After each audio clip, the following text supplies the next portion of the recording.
Hello, everyone, and welcome to Novara Live. I'm Dahlia Gabriel, and I'm joined today by the wonderful Helena, aka No Justice MTG. Helena, how are you doing? I'm not doing too bad at all. I had a pretty good day today. I'm glad to have the dream team back 2 weeks in a row. It's fantastic. Yeah, we've had a bit of a temperature drop, but we'll be with you until the sun comes up again. So, coming up tonight, we're going to discuss the new employment rights bill and also the waves of sectarian violence in Syria that have killed over 1,000 people over the past weeks. Keir Starmer has announced he will be scrapping NHS England, the semi-independent body that oversees healthcare services in England.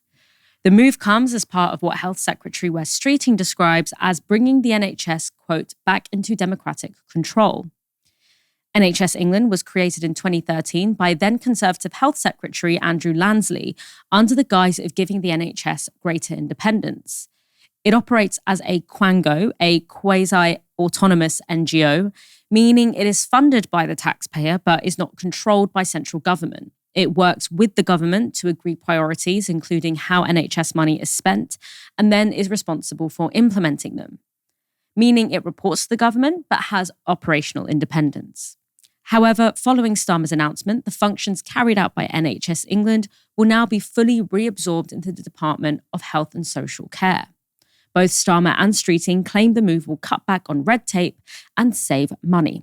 Wes Streeting says this. We are putting the final nail in the coffin of the Conservatives' disastrous top-down reorganisation of the NHS. There are more than twice as many staff working in NHS England and the Department of Health and Social Care today than there were in 2010. Twice as many staff as when the NHS delivered the shortest waiting times and the highest patient satisfaction in history. Today, the NHS delivers worse care for patients, but is more expensive than ever before. The budget for NHS England staff and admin alone has soared to £2 billion. Taxpayers are paying more, but getting less. We have been left with two large organisations doing the same roles with an enormous amount of duplication. It is especially in times like these, when money is tight, that such bloated and inefficient bureaucracy cannot be justified. Speaking at an event in Hull, Starmer went in harder, hitting out at the, quote, cottage industry of checkers and blockers in the civil service who are hamstringing the government's ability to act. We've created a watchdog state, completely out of whack with the priorities of the British people. And it's unfit for the volatile and insecure world that we live in. Now, I don't think for 1 second that's what public servants want to do. You walk around Whitehall, I know we're recruiting some of the best talent in the country. People who join the civil service because they want to serve their country by delivering change. Yet somehow we take that energy, that pride, that patriotism, and we misdirect it into blocking. Now, there have been long-held frustrations, including amongst Conservative health ministers, about being unable to influence the daily running of the NHS. However, Unison, the union representing public sector workers, have expressed concern about the way the announcement was made. Unison General Secretary Christina McInerney said this. Everyone wants more to be spent on frontline services so the sick and injured can be treated sooner.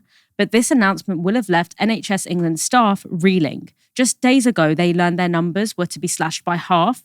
Now they discover their employer will cease to exist. The way the news of the axing has been handled is nothing short of shambolic. So to discuss these changes further, I spoke earlier to Tony O'Sullivan, the co-chair of Keep Our NHS Public. I began by asking him to explain what NHS England is on a political level. Before 2012, the NHS was one organisation under the direct responsibility of the Secretary of State for Health. Now, politically, when the Conservatives came in, it wasn't in their manifesto, as we may remember, but they underwent the the most huge and damaging reorganisation of the NHS with the 2012 Act. And that introduced the NHS England for the first time. One of the purposes of what the Tories were trying to do was to separate the direct political responsibility to deliver healthcare to everybody in a comprehensive way across England, to separate that from the political party in power, and to then be able to some extent, wash their hands of what went on, but still have a political agenda to increasingly privatise the NHS and to undermine the NHS through underfunding, which I guess is basically the neoliberal agenda. Given that context that you've outlined, because I think you put it really brilliantly there about what was the actual political point of establishing NHS England, we know that increasing funding into the NHS as a public service is a priority for people in this country. Do you think, given that context that you've outlined, but also given the context of Wes Streeting's political agenda, that this announcement makes it more or less likely that more money will actually be going into patient care?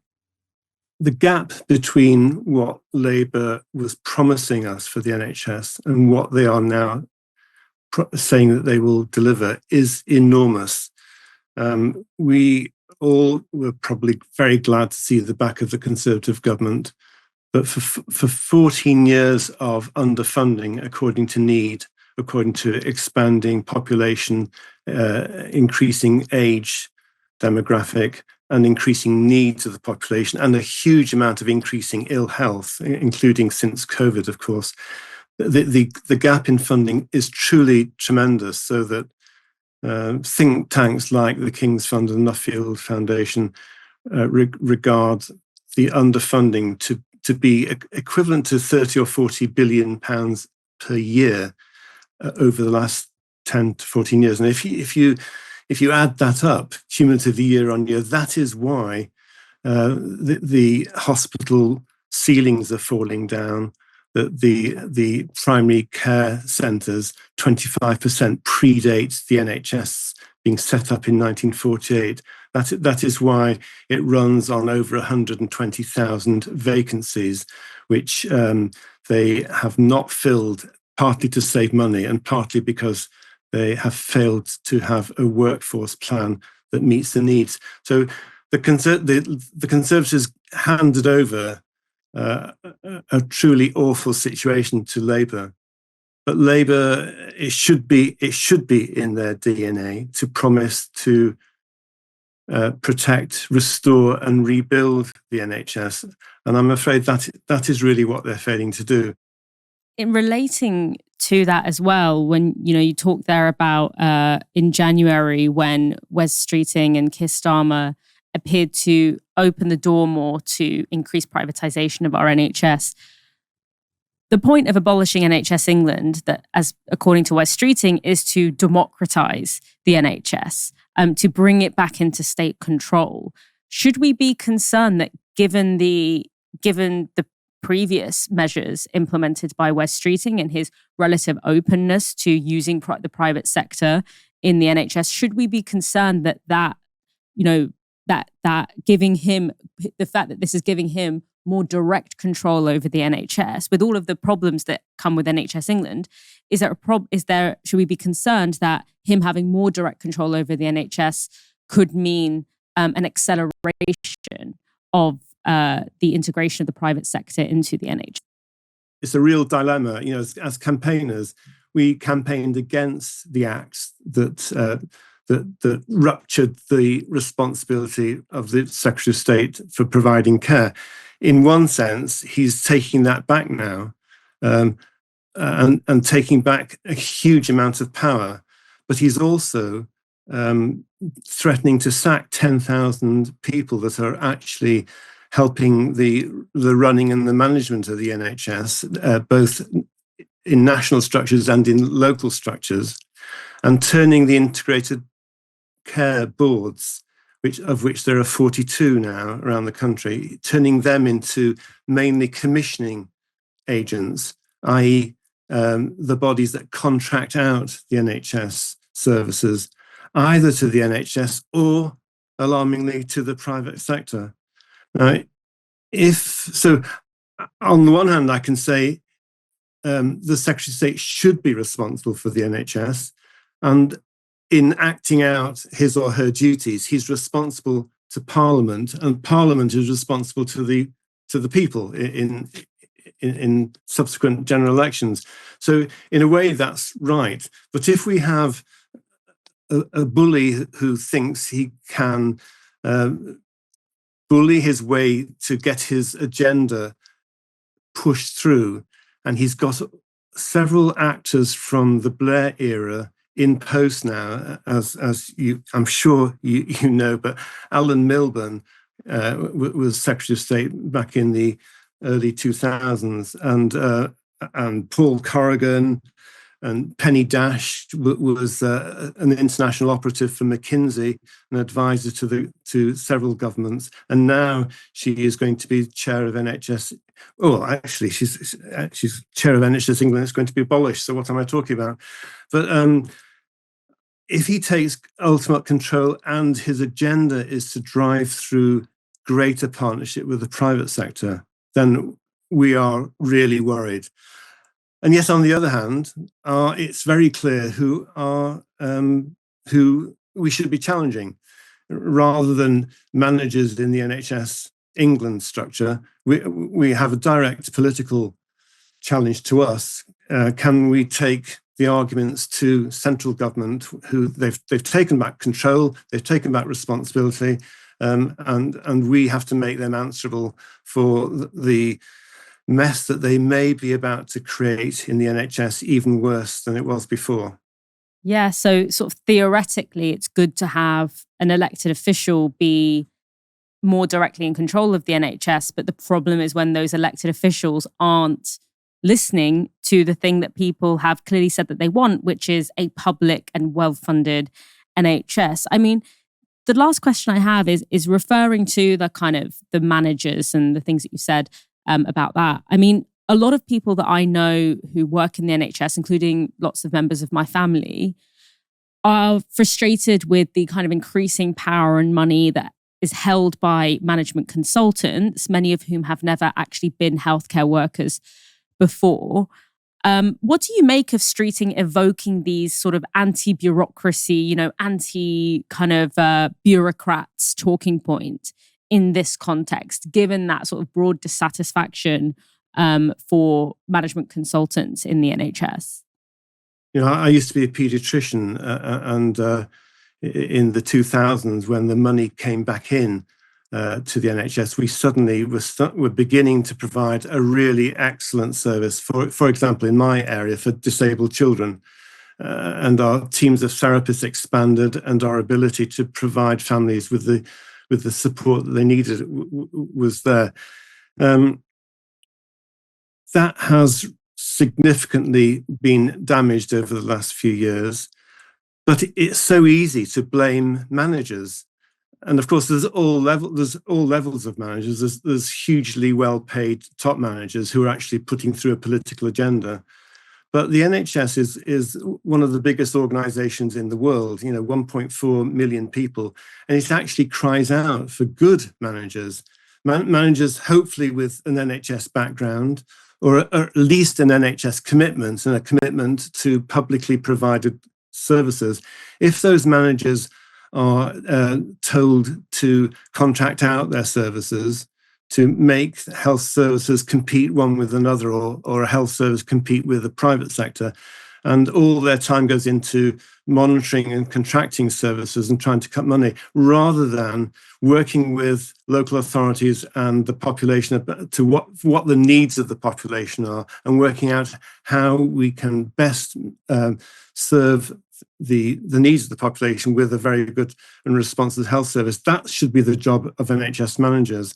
In fact, we're under, for an organisation of our size, we're undermanaged compared to any aspect of private industry across England, and it's just an easy populist argument that the reason the NHS is not cost effective is because of diversity, inclusion, and equality managers.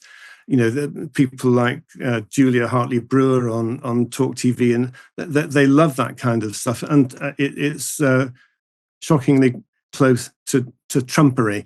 And I just worry that West Streeting is going down that line to say we will strip out wasteful management. There is, of course, an element of truth in that, but is he going to expand the number of GPs, the number of community nurses, the number of mental health staff, the numbers of doctors and theatre staff, and repair theatre roofs and reopen wards? Is he going to spend the money in that way, or is he going to open the NHS up to more privatisation? So I've always, in my 40 years in the NHS, I always tried to work with and respect good managers whose hearts were with the NHS and not with the private sector. So I don't go with his populist attacks. That was Tony O'Sullivan speaking to me earlier today. And, when sort of reading this story, there's an urge to feel, to find out, is scrapping NHS England a good thing? Is it a bad thing? Is it going to get us closer to a well-resourced public NHS, or is it going to get us further away? And on the one hand, NHS England was introduced to facilitate austerity. It was about distancing the government from the unpopular impacts of cuts in the NHS. It was about shielding the NHS from any kind of democratic accountability or changes in the political order. But the reason that we're hesitant to celebrate it is not because of anything to do with actually NHS England itself. It's because on a fundamental level, we do not trust West Streeting with our NHS. And so we are rightfully suspicious of big claims that West Streeting makes, particularly when they're kind of shrouded in this idea of cutting out, cutting the public sector and, eliminating agencies. We're rightly suspicious of that because we are suspicious of West Streeting. And we're suspicious of West Streeting because he has repeatedly showed that he is very sympathetic to the idea of increasing the role of the private sector in the NHS. He is constantly talking up this myth that there's all this excess capacity in the private healthcare sector that the NHS can use, when we know for a fact that that's not how it works, that beefing up the private healthcare sector is going to take capacity away from the NHS, which is already under-resourced. And all it means is taxpayer money that goes towards the NHS being funneled into private contracts. And we know how that works out when the government and private contractors are, doing you scratch my back, I'll scratch yours. We saw how that panned out with the COVID contracts. And also, he tries to then sort of shamefully turn this into a big culture war, saying that, ideological lefties are putting ideological purity above pragmatism. No, we know from historically that directly funding the NHS, that directly funding the people who work on the NHS, in the NHS, and expanding resources, expanding the built environment of the NHS, expanding the staff, the investment, that gets you the best, most cost-effective and most impactful, positively impactful healthcare service. This isn't about, loony lefties or culture wars or ideological purity. This is about good sense. And you can see that good sense when you're not being constantly distracted by the profit motive of the private sector that is basically very frustrated that there's this huge market, which is, British healthcare that they feel is being sort of wrongfully denied to them. This is a market that could make a huge amount of profit, and it's being wrongfully denied to them because we, all the way back in the 40s had this bright idea that maybe everyone deserves access to free healthcare, no matter who they are, where they come from, or what class they are.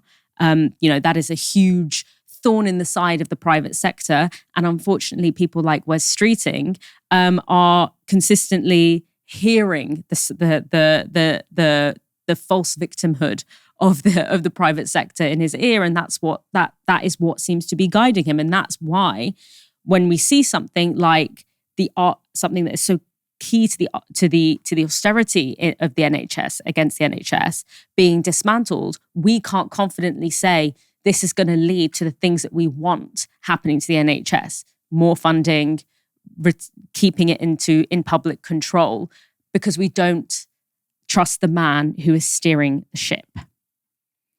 So I don't know if that answers the question of whether or not this is good or bad. As always, these things can be a little bit more complicated. But despite claims to be bringing public services like the NHS back into democratic control, the Labour Party has been distinctly undemocratic when it comes to pushing through cuts to disability benefits. According to The Guardian, dozens of Labour MPs have threatened to vote against freezing disability benefits in what could be the biggest rebellion of Starmer's tenure so far. The disenchanted MPs reported feeling concerned that Rachel Reeves will be an even harsher architect of austerity than former Chancellor George Osborne. They also revealed that senior officials were surprised at the scale of anger, particularly from new MPs who had been loyal until this point. One MP, who certainly is not new to the game, Diane Abbott, accused the government of trying to suppress dissent. She posted this on X. MPs are ordered not to respond to media surveys about how they will vote. Some of us are barred from meetings. Others harangued about their vote. All to pass tough choices that are tough on sick and disabled people, poor people, and workers. Helena, it's likely that unless senior Labour officials are literally convinced otherwise, this bill will pass. Do you think this idea that Reeves is more pro-austerity than Osborne will have longer-term political impacts for the Labour Party? I think it almost certainly will. So one of the main things that you heard from the right-wing faction of the Labour Party since time immemorial, really since the Blair years up until now, from political insiders, people like Peter Mandelson, people like John McTernan, is that they believed at the time that left-wingers had nowhere else to go.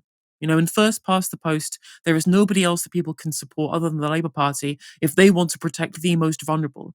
And we heard this throughout the election campaign as well, that we have to vote Labour if we're disabled, because there is the only alternative is a Conservative government, and they spent 14 years deliberately and cruelly attacking the disabled people, to the point at which UN representatives claimed that the human rights of the disabled were being violated in the United Kingdom under the Conservative Party. So that had been the electoral kind of noose that had been around people's necks, saying, well, you have to vote Labour, or do you want the Tories in government, right? And even some of those insiders, John McTernan himself wrote an article quite recently saying that Labour should beware a populist left alternative. Because if the people in this country who have no political or even democratic power, because they are people who don't have a lobby to fight for them, like the disabled, unlike the CEO of Blackstone, who had Rachel Reeves' ear so that she wasn't as harsh on non-doms as they'd planned within their manifesto. The same people don't have that same kind of lobbying power to change government. They are entirely beholden to the moral scruples of the government of the day. If they find a political representation elsewhere in an increasingly fragmented electorate where we are no longer in the world of two-party politics, if they look towards the Green Party, which I'm a member of, or some mythical new party of the left that could form in the wake of this vacuum where a populist left party could be, whether the Greens come up to the plate or whether the new party does remains to be seen, then these people will abandon Labour. Because the idea of them having to vote Labour to protect themselves as the most vulnerable, as the disabled, they can't even go to that, because the Labour government are now being worse than the Conservatives. They were looking at 14 years of austerity and of demonisation of the disabled under the Conservative government. And they're now looking at a Labour Party of which members of its own party, those people who signed that Get Britain Working group letter, were saying that one of the biggest failures of the Conservative government was how they managed the welfare system, and not because they were too punitive, but because they were not punitive enough. And if the Labour Party now represents this, if there's not enough of a rebellion to get them to abandon these cruel welfare reforms, then that will be the final straw that will get these people to go, well, I'm going to get screwed over whether it's the Labour Party or the Conservative Party in power. So that central argument that I have nowhere else to go doesn't exist anymore. There is now nothing else for me to do other than vote for a non-mainstream party. Now, I was pointing this out before the election. This is what the Labour Party were going to do, right? But they were being very coy. Whereas, just like with these NHS England reforms, these disability reforms that they're looking at pushing through, these weren't in the manifesto. Now, whilst this idea of making things more efficient maybe was somewhere in terms of Labour's rhetoric in the run-up to the election, there were constant talks about protecting the disabled throughout the manifesto and throughout their campaigning period. This is a direct this is a direct undermining of those positions, and of course of all of the positions that Keir Starmer talked about when he was running for the leader of the Labour Party. Those all look very much in the very, very distant past now, don't they? That again goes to a pack of lies essentially to get him to leadership of the party. And now we have centralised control where Labour together, the people who helped fund his leadership campaign and people like the Tony Blair Institute, are now the ones directing policy. Like Resolution Foundation advising on policy and people like that now have their economists, members of their think tank, just sitting as Labour MPs because they got parachuted in, and they're being far less critical of the Labour government's handling of disability than they were when the Conservatives were in government, even though we're going further than we even went under George Osborne, etc. So there's no one to represent this broader group of people, and it requires somebody to step up to the plate and be the fighting voice for the most vulnerable in this country. And I'm glad that here at the party I support, the Green Party, this is something that we support. But if another party fills that gap too, then the Labour Party stands to lose pretty heavily electorally if this is the case. Yeah, I think that point about you cannot just rely on the moral scruples of people in the Labour Party. I mean, it's been proven time and time again that is a fool's errand. And I do also think that this question of building a new party or what can be the voice of this disenfranchised coalition that is made up of so many different groups of people who have been abandoned, who have been let down by successive Conservative and basically Conservative, not even light at this point, but just Conservative 2.0 Labour governments.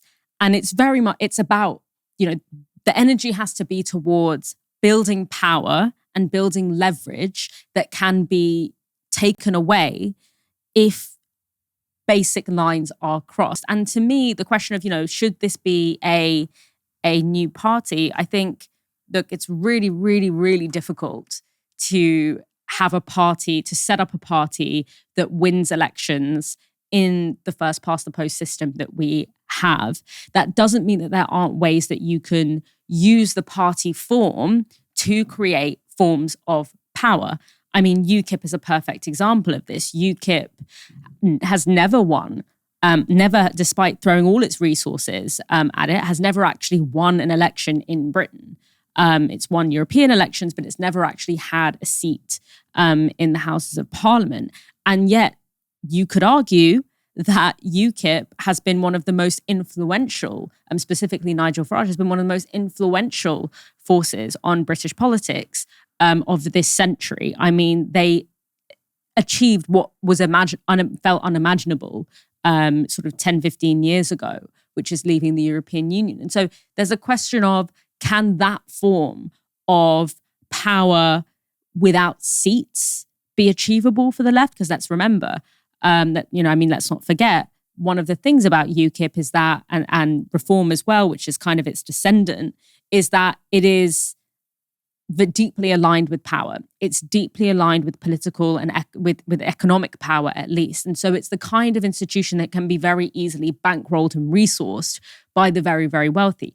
Our project, because our project is about actually being anti-establishment and actually standing up to power rather than just kind of pretending and using it as a smokescreen to gain power, it means that actually it's quite difficult to resource a project like that because it takes a huge amount of patience and labour power. It took UKIP, decades really to get to the point where it ended up getting to and essentially getting us out of the European Union and being a thorn in the side of the Conservative Party. Whether or not there can be a kind of progressive version of that, I hope so. And I think it's necessary. And I think when it comes to thinking about whether or not we should have a new party, the point of a party does not need to be just to win elections, because like I said, it's really hard in a first past the post system. But it can be one of many vehicles used to build power that can be leveraged in times like this, where a Labour government is trying to strip disabled people of the meager resources that they have to rely on at a time when cost of living is spiraling out of control, the job market is a joke, inflation is out of control. I mean, we need to have a lever in moments like this in order to stand up for our communities. It has been a busy week for Keir Starmer's Labour government. On Wednesday night, the government's Employment Rights Bill passed its third reading in the House of Commons, meaning it now moves to the House of Lords before becoming law.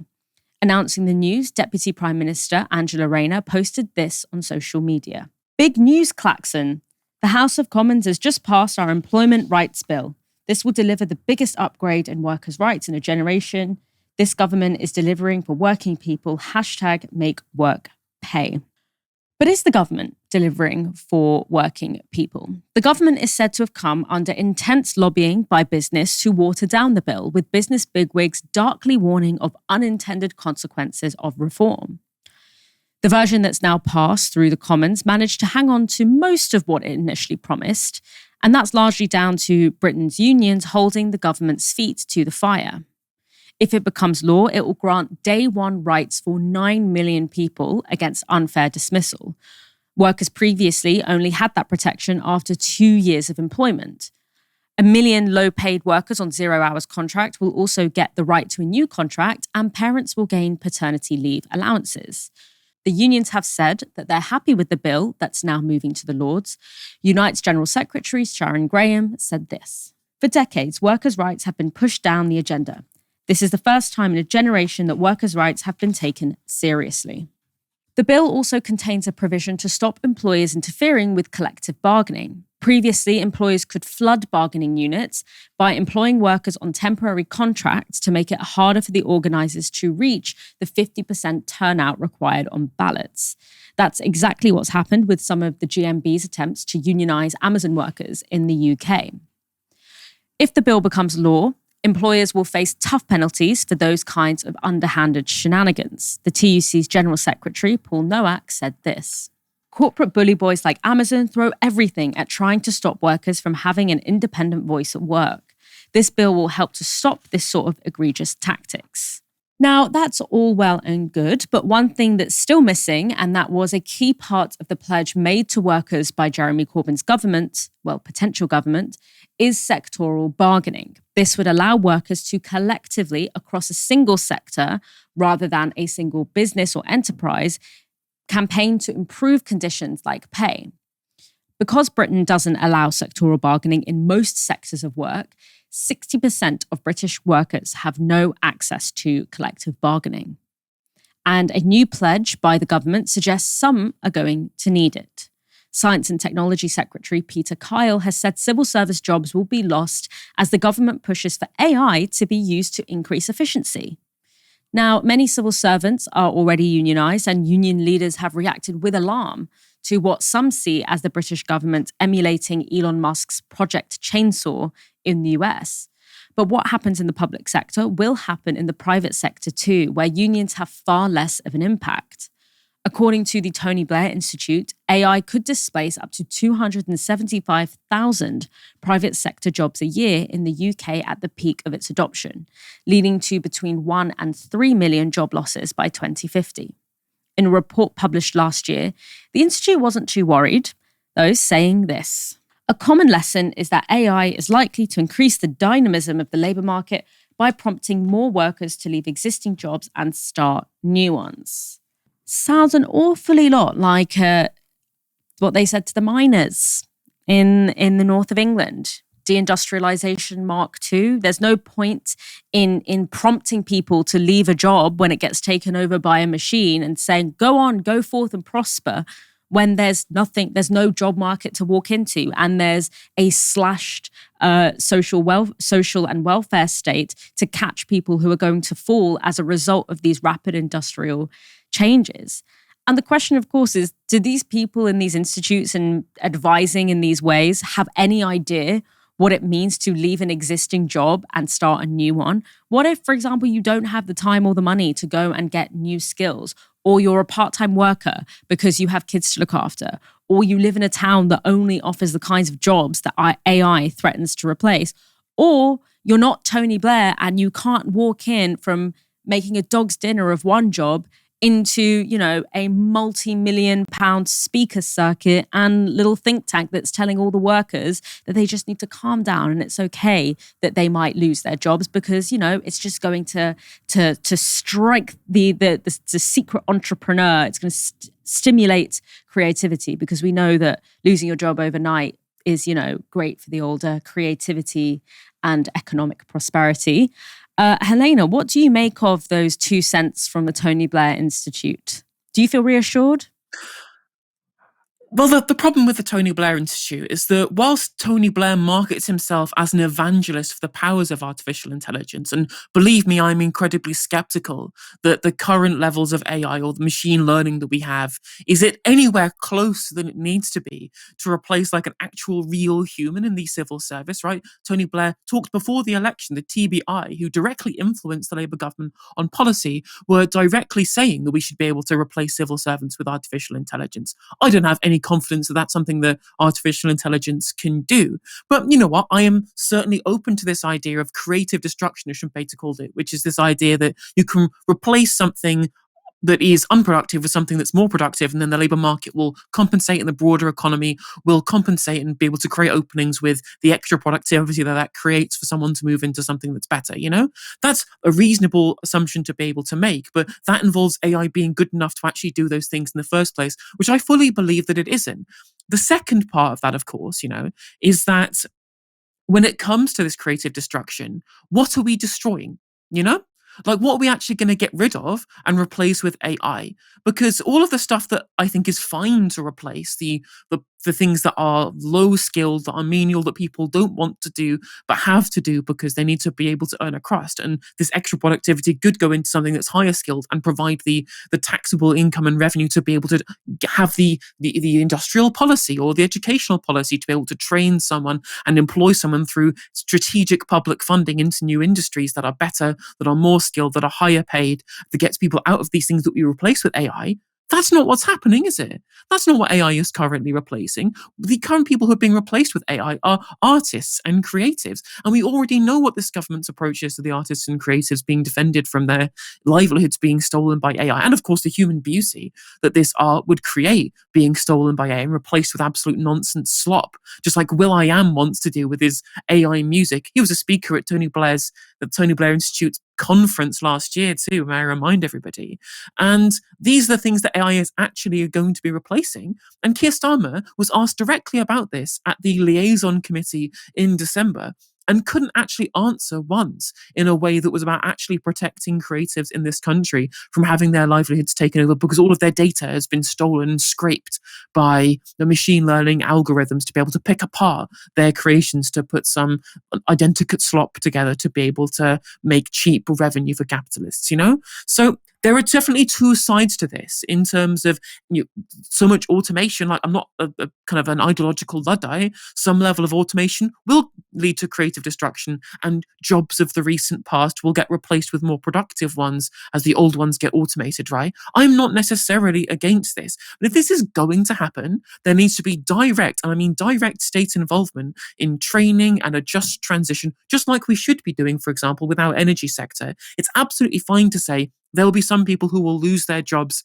in the fossil fuel industry because we believe that it has too many negative externalities for the future of humanity, which is true. But the important part of the just transition is providing the training and the education and, of course, the strategic public investment to be able to create a job for them to be able to move into that is in their area that retains the communities that were built around these industries. Just throwing AI into the mixture, allowing people to go redundant and have nothing to back that up, that is not a just transition. There's not a just transition in the energy sector, and it's not a just transition for anyone who might have their job replaced with artificial intelligence. And this is where it's important to understand that the TBI isn't some evangelist for AI as a concept because they believe it's good for humanity. These people are directly funded by people who have investments in artificial intelligence, right? This man is part of the kind of techno-feudalist future empire that Yanis Varoufakis warns about. He is part and parcel of that level of investment in the lobbyists for this kind of future economy that he seems to be so desperately wanting us to push towards. And that's why he is not a rational actor in this. He's not an unbiased actor in the pushing for AI and the replacement of jobs with AI, because what he is concerned with, as far as I can see, is the revenue of the people who are funding his institution and not the broader social utility of what happens to our country if we replace a bunch of jobs with AI, So whilst on one hand, I can see the argument, the actual strategy that the government and, of course, the advice they've been given from the TBI is taking us is not into the best direction at all and will ultimately lead to more harm than good, in my opinion. Yeah, I mean, the thing about AI is that it's a bubble. It's a bubble that is being kept alive by the fact that a lot of powerful people have ideological and financial investments in it being posited as the prevailing solution to a lot of the problems that we are facing, the economic and social problems that we are facing. But my experience of my understanding of AI, someone who has researched AI labor systems, and also who is, a lecturer who is increasingly receiving AI written essays. The thing with AI is that it's a dream. I think we vastly overestimate what it can actually do effectively and at what scale. And we vastly underestimate the potential fallout and consequences of it being forced on us as a solution. Because to kind of repeat a really well-known phrase, artificial intelligence is neither artificial nor intelligent. It's not artificial because it's not this abstract thing that exists in the cloud. It's a deeply resource-intensive, labor-intensive, infrastructure-intensive system. It uses a huge amount of energy. It uses a huge amount of very poorly paid, poorly conditioned labor. So it's impactful. It has a huge human and environmental impact. Just the construction of AI and the making it function on a technical level, and it's also not intelligent.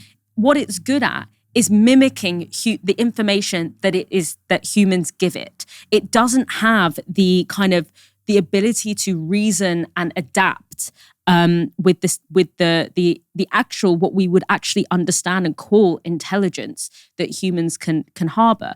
But even if none of that was true, and even if this you really could roll out AI as this silver bullet that wouldn't need all of this human labor to maintain it, you wouldn't need to have, and not to mention the fact that when you wholesale roll out AI systems, you tend to de-skill the workforce. So when something goes wrong in that system, or when something can't kind of fit into the set of instructions, which is what an algorithm is, the set of instructions that are coded into this huge system, because you've de-skilled the labor force, it's very, very difficult to remedy that, even though the impacts of it can have a huge scale.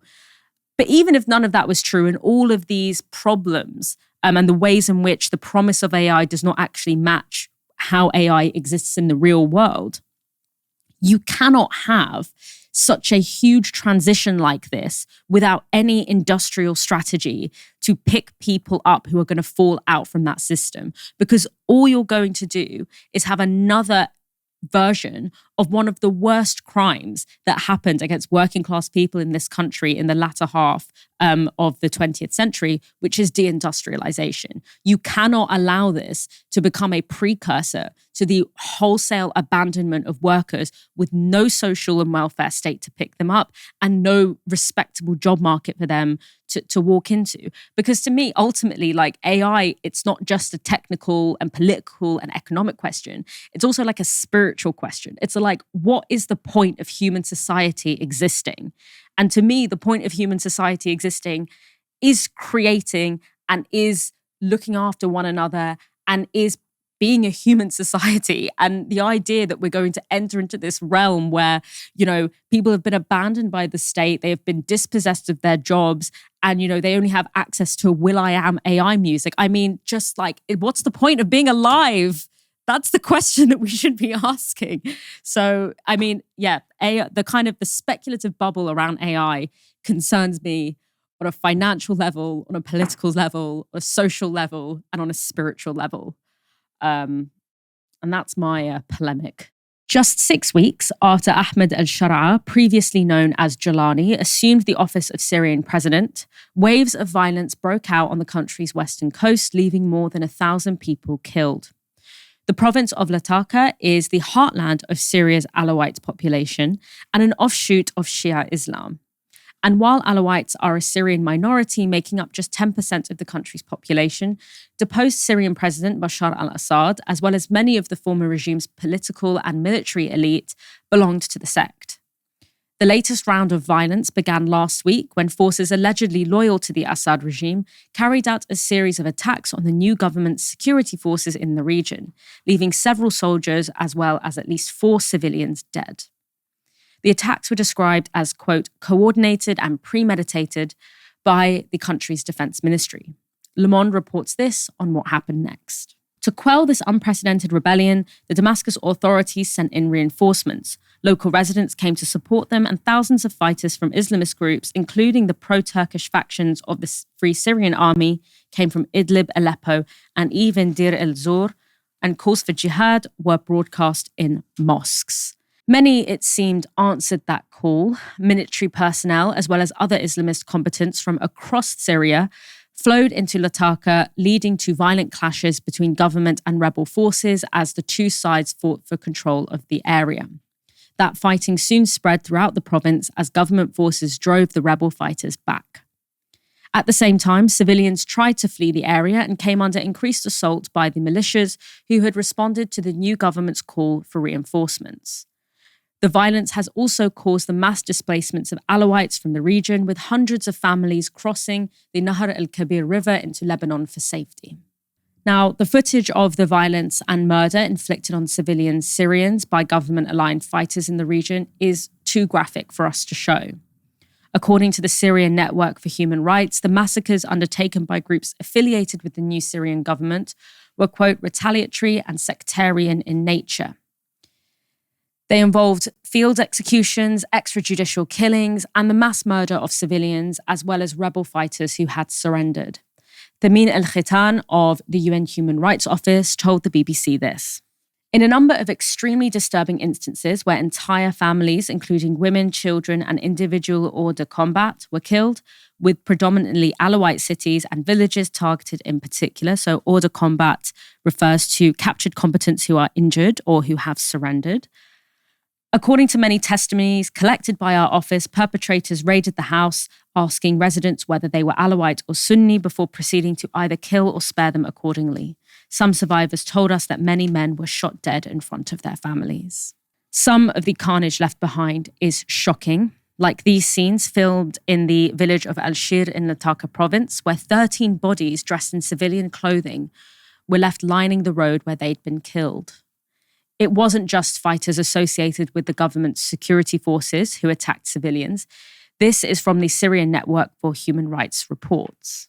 SNHR recorded that at least 172 members of security, police and military forces, brackets internal security forces and Ministry of Defense personnel, close bracket, were killed by non-state armed groups linked to the Assad regime. Additionally, at least 211 civilians, including a humanitarian worker, were killed in direct shootings carried out by these groups. Groups associated with the al-Shara government were, however, responsible for twice as many civilian killings. This is also from the Syrian Network for Human Rights report. SNHR also documented the killing of at least 420 civilians and disarmed fighters, including 39 children, 49 women, and 27 medical personnel by armed forces participating in military operations, so factions and unregulated groups nominally affiliated with the Ministry of Defense, during the extensive security and military campaign launched in areas where non-state armed groups linked to the Assad regime were based. So who were these factions and unregulated groups nominally affiliated with the al-Shara government? Well, it's very difficult to say, but we do know that during the Syrian civil war, thousands of Islamist fighters flooded into the country. Some of them established militias of their own, opposed to the Assad regime, and many remain in the country. Witness statements from victims of the violence attest to the international nature of the killers. One Alawite resident of the west coast town of Banias told Le Monde this, under condition of anonymity to protect their safety. On Friday morning at 8 a.m., military factions entered Banias with militias from the region, particularly from Baida, which is a village 12 kilometers to the south, where a massacre had been committed during the time of the al-Assad regime. There were foreigners with them, Turkmen and Chechens. They started killing people. They were everywhere. Another resident told Le Monde this. They killed us, they robbed us, they killed the men, especially the young ones, but also the women, except the girls, I don't know why. They stole our houses and cars. They hit us and insulted us. They killed our neighbours. In our neighbourhood, they killed more than 25 men. We couldn't get the corpses out of the street. These men with beards and long hair are the opposite of humanity. The Chechen criminals tried to kill my son. I fell at their knees and kissed their hands and feet so they would let him live. It's a miracle we survived. Current Syrian President Ahmed al-Shara rose to power as head of the Islamist group Hayat Tahrir al-Sham, or HTS.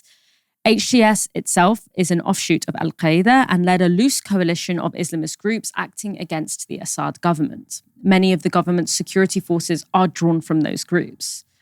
But al-Shara's rapid ascent to power in Damascus has meant his control over these disparate fighters has loosened.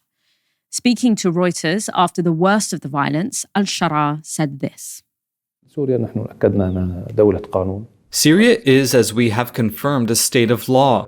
The law will take its course on all, and we originally fought the regime and reached Damascus to defend the oppressed people, and we won't accept that any blood be shed unjustly or goes without punishment or accountability. Football fans in Argentina have joined forces with an unlikely group to protest President Javier Milei's government. Pensioners. That's right. Football fans joined the retirees who have been protesting Milei's economic policies, including pension cuts, every week for several months. Riot police in Buenos Aires used tear gas, rubber bullets, and water cannons to disperse the demonstrators. However, thousands more joined the protests after footage of elderly people being hit with batons and knocked to the ground went viral on social media. Protesters surrounded the police, shouting, "Don't touch the elderly." Nearly 90 people were detained and 15 taken to hospital. Javier Milei is a former TV pundit turned politician who describes himself as an anarcho-capitalist and libertarian. Shortly after being elected, he issued a string of executive orders eviscerating Argentina's public sector with little to no consideration for the fallout. This included shutting down the entire housing ministry, despite the country suffering a homelessness crisis. He also used his position as president to endorse a cryptocurrency, not a red flag at all, which then immediately collapsed, causing people to lose millions of dollars. Now, if all of this is sounding a little Doge-coded, that's because it is. Milei's brand of chainsaw capitalism, which involves shredding the state almost overnight and imposing fiscal shocks, is seen by many as a precursor to the latest iteration of Trumpism. He even gifted Elon Musk a chainsaw at CPAC last month, with Musk telling the audience that it was a chainsaw for bureaucracy. So catchy. While Trump and Musk yell and squeal and compare the size and vigor of their chainsaws on a national stage, an additional 5 million people in Argentina have been pushed into poverty by Milei's policies. When Milei vetoed a law that would increase pensions by 8%, a fraction of the increase needed to keep up an annual inflation rate of 200%, many pensioners felt this was a death sentence. One protesting pensioner told France 24 this. You think, why does someone who is leading a country have to shut down your life? It's as if they told you, don't eat, don't buy medicine, just die. Helena, are we likely to see any more unlikely coalitions emerging as this kind of Milei, Trump, Musk-esque form of chainsaw capitalism ripples more throughout the world? I hope we do. I think we probably should do. And I think this very specific alliance is very instructive to us here in the UK as well. Now, football fans have notoriously, historically been incredibly political, especially in the United Kingdom. It's always been a very political sport. You look at Hillsborough and Liverpool fans and all that kind of stuff. You look at the campaign against the Glazers within Manchester. There's always been a political element to the football supporters of this country. I mean, it's been famously so. And so it's now a time to try and claw as many disparate groups of people together in service of a political cause as we possibly can. One of the things that neoliberalism has taught us to do is to be individualized and to be atomized and not show solidarity with each other, not try and form bonds between communities to fight for a larger cause. And that's something that we should be trying to fight against and bring together all of these people, so it's very tempting. And I've seen lots of people do this, lots of young people, right, in the wake of the means testing of the winter fuel allowance for pensioners by the government last year. I've seen lots of young people who can't get their head out of this individualized bubble, saying things like, well, it's means tested, so it doesn't actually matter. Pensioners are richer than us, so why should we be giving out handouts for millionaires, when they're forgetting about the people who are just above the line, or the fact that you could also do a tax taper to be able to ensure that those who are genuinely rich and don't need it can pay tax to be able to undo the fact they received that payment in the first place, to ensure that every pensioner gets access to the fact that they need to heat their homes more than other people because they are more fragile, because they are older, right? That level of solidarity is what we need to be seeing. And I've seen lots of young people actually broadly across polling with regards to this issue actually genuinely still support the elderly in receiving the winter fuel payment. It hasn't been totally well received by even the parts of the electorate that are not affected by it. There's still this level of solidarity and empathy. And we need to see more of this across different sectors of society. Let's have a word of warning with regards to what we're looking at with regards to what's happening in Argentina. This isn't anything new, by the way. This kind of seesawing between kind of free market fundamentalism and kind of protectionist economic policy, that's been part and parcel of Argentinian economics for almost the best part of the last century. And no matter which way they go, it always seems to end towards economic disaster. It's not specific to the kind of politics that has been espoused by the government of the day in Argentina that's led them to have these kind of cyclical crises. I've been reading an interesting paper today by Darren Esemolu and a bunch of other economists talking about the fact that because of the colonial nature of a lot of Latin American states, especially in Argentina, they never built the kind of inclusive institutions that allow for a more collective voice to be able to be strong in creating a stable country and a stable polity ever since the times of colonialism. Unlike in a lot of the North American ones, where a lot of the native population was wiped out by colonialism, and the institutions were set up to protect the colonists or to be able to be inclusive for the colonists. In South America, where a lot of the colonial occupations of these areas had to live with and amongst the subjects that were being colonized, they created institutions that were to benefit and to tyrannize the colonized populations. And what happened was none of those oligarchic institutions of old to protect the colonists went away.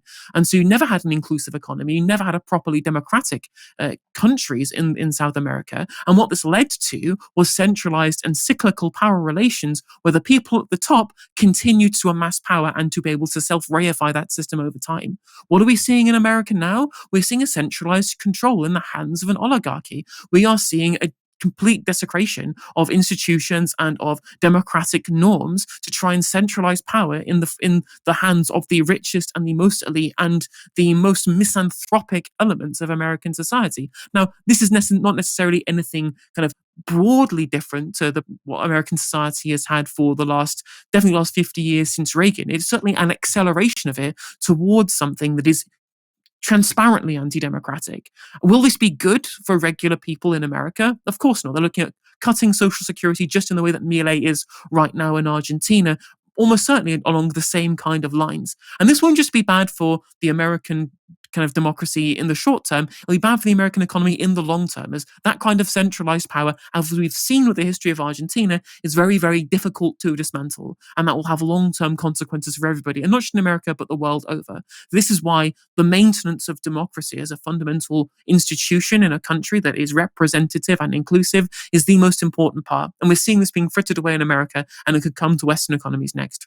Yeah, absolutely. And that forming coalitions, forming political allegiances and alliance and teams, essentially, forming a big team that is based not on shared identity, but on shared interests is the only way forward here. And I think historically, unions and even some attempts at more kind of progressive electoral projects have been quite good at that. We have that in our history. We have that including in our recent history, as what we can broadly describe as the left. And I think drawing on that history that we do have is going to be absolutely essential moving forward, because so many different groups of people are going to be dispossessed by this kind of chainsaw capitalism, and being able to articulate those shared interests in a clear and inclusive way is going to be absolutely essential. We've been here before and we can do it again, is essentially the point I made. And also the thing with Latin America that I think is quite interesting. I mean, we all also remember that Latin America was the birthplace of neoliberalism, right? And it feels like it's also now the birthplace of this later iteration of neoliberalism that we are seeing, and sort of staying abreast of those developments and the new coalitions and sort of interests that is generating is going to be incredibly important going forward when it comes to strategy. Thank you so much for joining me. That was a pretty intense, packed show, but you stayed strong as usual. Absolutely. We seem to have covered lots of different bases with that one. Absolutely jam-packed. And as always, lovely to share it with you, Dalia, as always. Yeah, I've got whiplash from being swung around from all those different topics. Thank you, everyone, for joining in. And don't forget to tune in this time tomorrow for another live show. You have been watching Novara Media. Good night.